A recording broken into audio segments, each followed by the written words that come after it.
Dear student, welcome in class.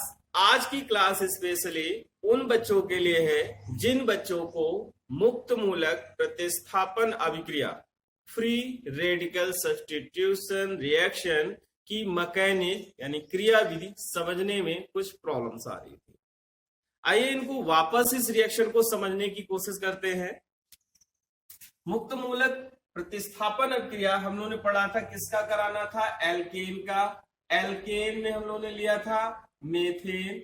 Methane का करा रहे थे हैलोजनीकरण, हैलोजिनेशन। हैलोजनीकरण का मतलब किससे रिएक्शन करानी है? हैलोजन से। हैलोजन किस फॉर्म में था? H2 फॉर्म में। और तो वहां पर उसका एक एग्जांपल ले लिया, कौन सा? Chlorine. Free radical substitution reaction किसकी प्रेजेंस में होती है? सनलाइट की प्रेजेंस में। तो यहाँ पर क्लोरीन किस रूप में है? Cl2 फॉर्म में, यानी कि किससे कैसे अटैच होगा? Cl सिंगल बॉन्ड Cl के फॉर्म में होगा। तो यहाँ पर साझे में इलेक्ट्रॉन कितने हैं? 2। जब यहाँ पर बंध टूटेगा किसकी उपस्थिति में? सनलाइट की उपस्थिति में, प्रकाश की उपस्थिति में। किस तरह से बंध टूटेगा? समांश विदलन होगा, होमोलिटिक क्लीवेज होगा, सेम तरीके से इलेक्ट्रॉन का डिवीजन होगा। तो यहाँ पर क्या बन गए? मुक्त मूलक। अब यहाँ पर रेडिकल ये क्या करेगा? इस पर अटैक करेगा, मेथेन पर। मेथेन पे अटैक करेगा तो उसके एक हाइड्रोजन यानी क्या रिमूव कर लेगा? यहां से HCl रिमूव कर लेगा। बचेगा क्या? CH3Cl। यहां क्या बना? क्लोरोमेथेन। अब पहले तो ये समझते हैं ये कैसे प्रतिस्थापन अभिक्रिया है कि नहीं है भाई। क्यों? प्रतिस्थापन अभिक्रिया क्या होती है? यौगिक का, इस कार्बनिक यौगिक का एक हाइड्रोजन परमाणु हटा दिया गया, डिस्प्लेस कर दिया गया। उसको हटाकर उसकी जगह किसने? क्लोरीन ने ले ली। तो इस तरह के रिएक्शन क्या होती है? प्रतिस्थापन अभिक्रिया कहलाती है। अब कह रहे हैं कि ये प्रतिस्थापन नहीं, किस तरह की अभिक्रिया है? मुक्त मूलक प्रतिस्थापन अभिक्रिया है। तो यहाँ पर कौन बन रहा है? मुक्त मूलक। और अटैक कौन कर रहा है? मुक्त मूलक। तो जिन प्रतिस्थापन अभिक्रियाओं में, जिन सब्स्टिट्यूशन रिएक्शन में अटैकिंग रीजन, आक्रमणकारी अभिकर्मक मुक्त मूलक होता है, फ्री रेडिकल होता है, वो फ्री रेडिकल सब्स्टिट्यूशन रिएक्शन कहलाती है। पिछले वीडियो लेक्चर में हम लोगों ने ये भी जाना था कि ये रिएक्शन हैलो एल्केन बनाने का बेस्ट मेथड नहीं है, बहुत ही बेकार का मेथड है। फिर भी हम लोगों को इसको पढ़ना है क्योंकि हम लोगों के सिलेबस के अकॉर्डिंग इंपॉर्टेंट रिएक्शन। ये रिएक्शन यहीं स्टॉप नहीं हो जाएगी, क्योंकि अगर हम लोगों ने क्लोरीन लिया है, मान लेते हैं 1 मोल क्लोरीन लिया है, तो 1 मोल क्लोरीन में क्लोरीन के कितने परमाणु अणु होंगे? 6.022 इंटू 10 की पावर 23 होंगे। तो जिनमें से एक ने रिएक्ट किया ना, अभी तो और बचेंगे। तो आगे फिर से क्लोरीन से रिएक्ट करेगा सनलाइट की प्रेजेंस में, सेम रिएक्शन, सेम तरीके का होमोलिटिक क्लीवेज होगा। फिर से एक क्लोरीन इस पे अटैक करेगा और एक हाइड्रोजन को रिप्लेस कर देगा, हाइड्रोजन को वहां से प्रतिस्थापित कर देगा। तो क्या निकल जाएगा? HCl। बचेगा क्या? अब हाइड्रोजन कितने बचे? 2। और एक और क्लोरीन की संख्या बढ़ गई, Cl2। आगे फिर से और रिएक्शन देखते हैं। अभी जब तक हाइड्रोजन रहेंगे ये अभिक्रिया आगे कंटिन्यू रहेगी, स्टॉप नहीं होने वाली है। वापस क्लोरीन से रिएक्शन कराते हैं इन प्रेजेंस ऑफ सनलाइट, करा दो। फिर से क्या होगा? क्लोरीन मुक्त मूलक का निर्माण करेगा, अटैक करेगा, क्या बनेगा? CHCl3 chloroform. निकलना क्या है? Side product HCl। वापस क्लोरीन के साथ रिएक्शन करा देते हैं सनलाइट की प्रेजेंस में, यहां भी क्या निकल जाएगा? HCl। और क्या बनेगा? CCl4 carbon tetrachloride. ये हैलो एल्केन है, mono halo alkane, di halo alkane, tri halo alkane, tetra halo alkane. यहाँ पर हमें अगर मेथिल क्लोराइड बनाना है तो यह क्रिया चूंकि यहीं स्टॉप नहीं होती है, यह क्रिया आगे चलती रहती है। जब तक चलती रहती है जब तक कि सारे के सारे हाइड्रोजन जो हैं इससे रिप्लेस नहीं हो जाते, प्रतिस्थापित नहीं हो जाते। पहले इस क्रिया को देखें और आप लोग समझने की कोशिश करें। अब यहाँ पर अभी एक प्रश्न और उठाया कि ये हैलो एल्केन बनाने की बेस्ट विधि नहीं है, अच्छी विधि नहीं है। क्यों नहीं है? क्योंकि हमें यहाँ पर हैलो एल्केन का मिश्रण प्राप्त हो रहा है और जिन्हें सेपरेट करना, पृथक करना काफी महंगा, खर्चीला होता है। इस रिएक्शन को क्रियाविधि के माध्यम से समझते हैं।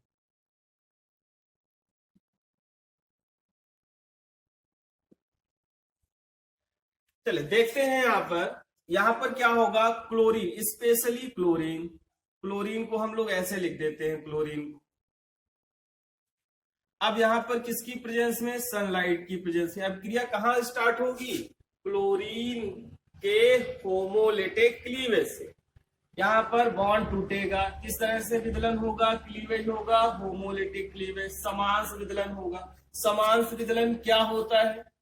जब कोई बंध, सहसंयोजक बंध, कोवैलेंट बॉन्ड इस प्रकार टूटता है कि प्रत्येक परमाणु साझे का अपना अपना इलेक्ट्रॉन लेकर अलग हो जाता है, तो वो क्या कहलाती है? मुक्त मूलक प्रतिस्थापन। नहीं, उसे क्या कहेंगे?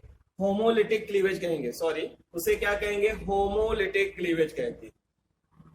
उसे होमोलिटिक क्लीवेज कहते हैं, समांश विदलन कहते हैं। तो इसने अपना इलेक्ट्रॉन ले लिया और इसने अपना इलेक्ट्रॉन ले लिया।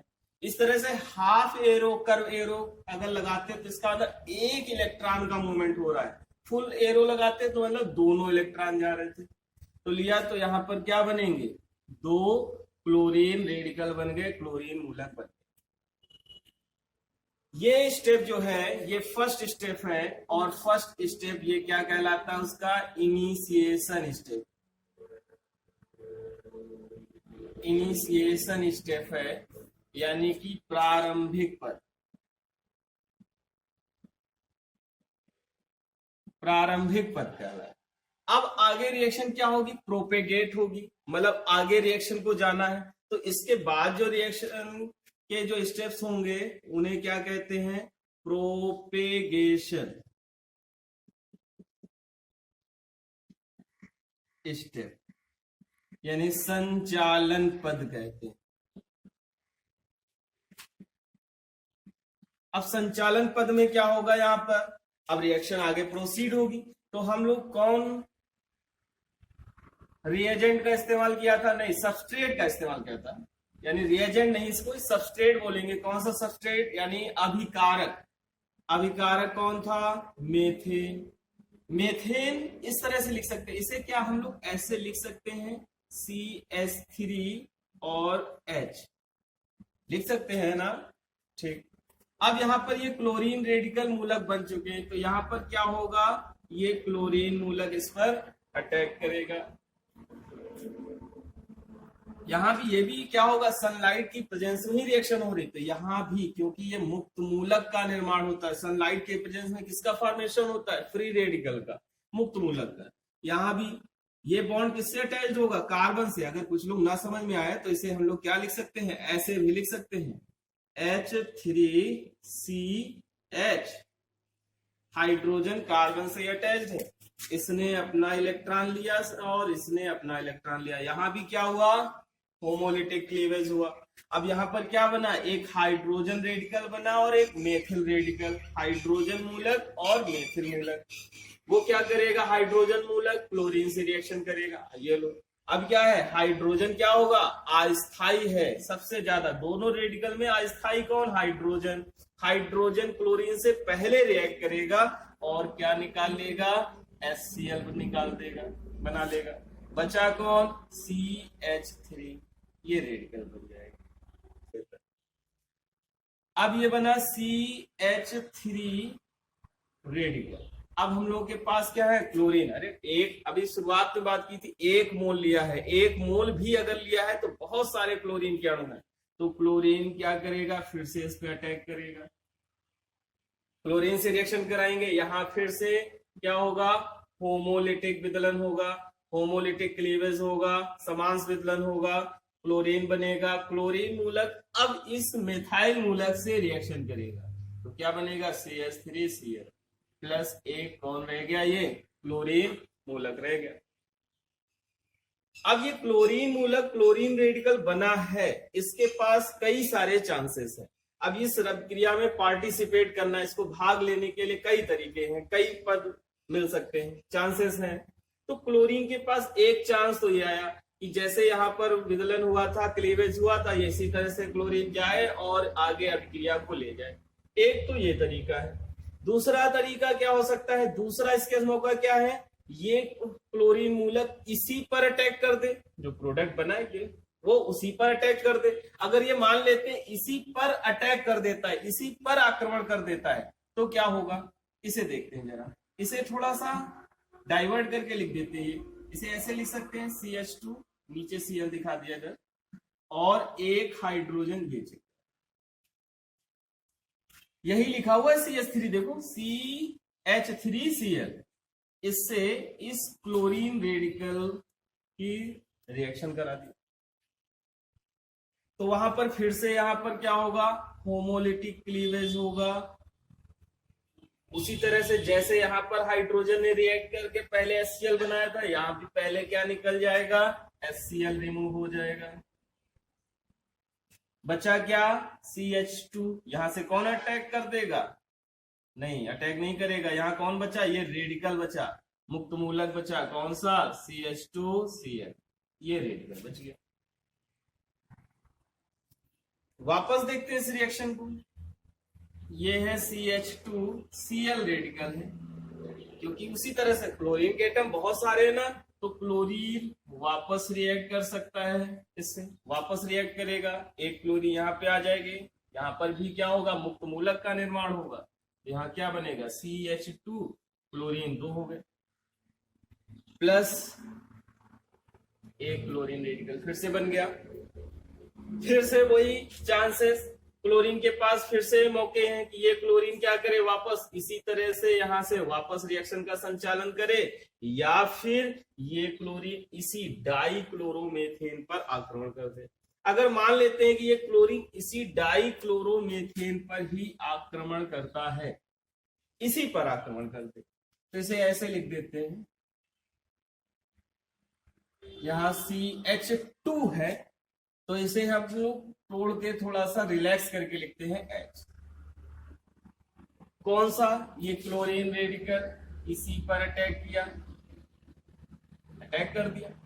वापस यहां भी क्या होगा, चूंकि रिएक्शन किसकी प्रेजेंस में हो रही है, सनलाइट की प्रेजेंस में, यहां क्या बनेंगे, मुक्त मूलक। तो हाइड्रोजन रेडिकल क्या करेगा, पहले क्लोरीन से रिएक्ट करके HCl अभिक्रिया करके HCl बना लिया।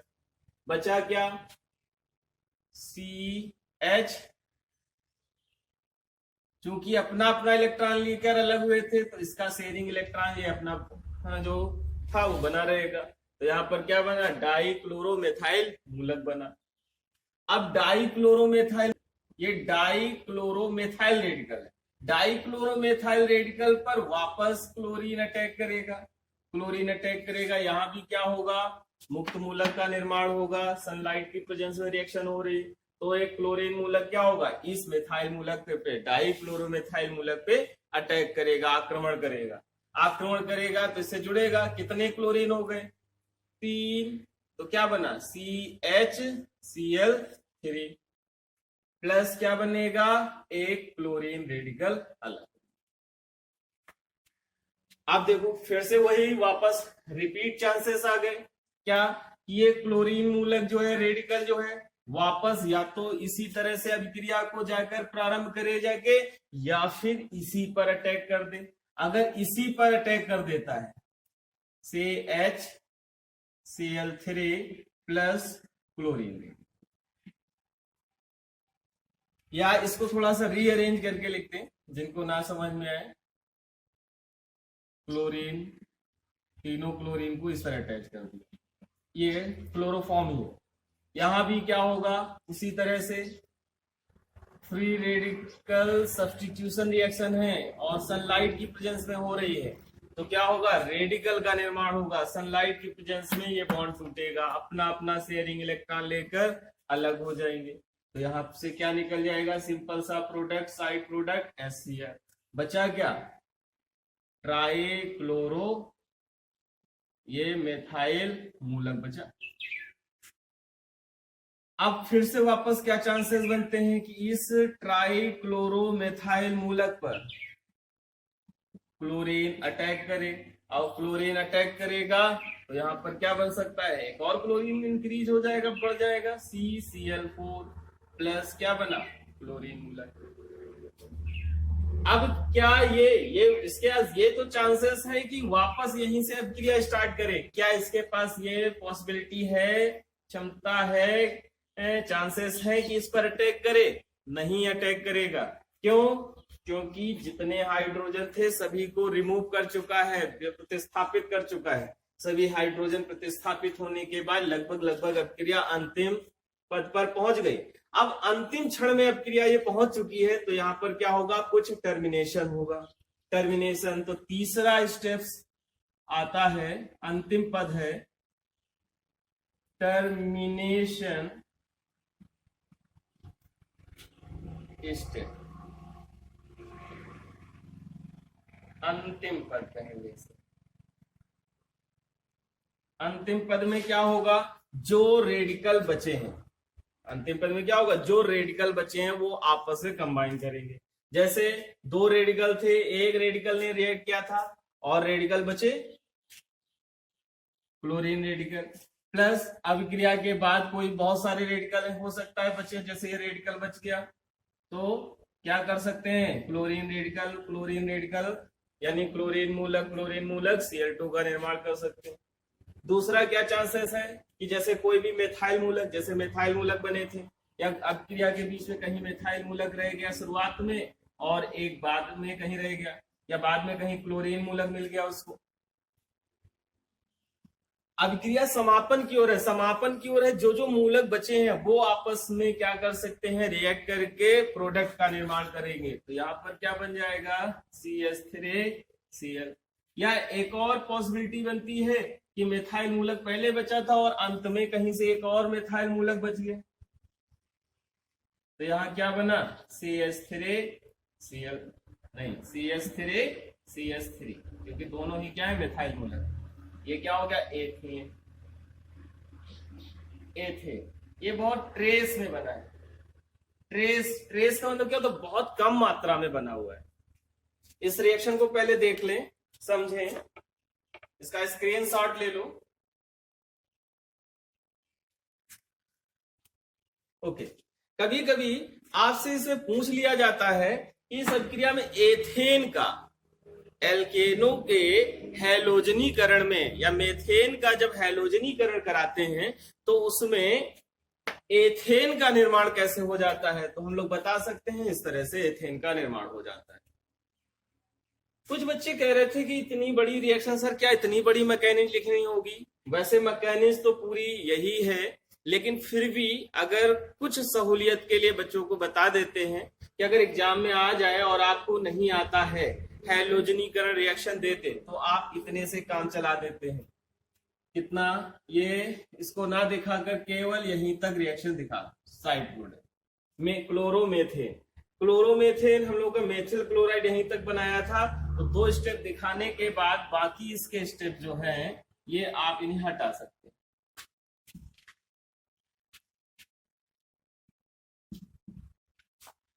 अगर एग्जाम में आ जाती है कि मुक्त मूलक प्रतिस्थापन अभिक्रिया की क्रियाविधि को समझाइए, तो आप इतनी रिएक्शन से भी काम चला सकते हैं। इस रिएक्शन को वापस देखिए, समझने की कोशिश करेंगे, पॉइंट टू पॉइंट बात नोट करने की कोशिश करेंगे, तभी ये रिएक्शन समझ में आएगी। आप इसे पुनः प्रैक्टिस करें। फिर भी अगर कुछ रह जाता है, कोई स्पेशली पॉइंट आपको समझ में नहीं आता है, तो कमेंट बॉक्स में जाकर आप कमेंट करें। इन रिएक्शंस को अगर आपको समझ में आती है तो वीडियो आगे लाइक करें व शेयर करें।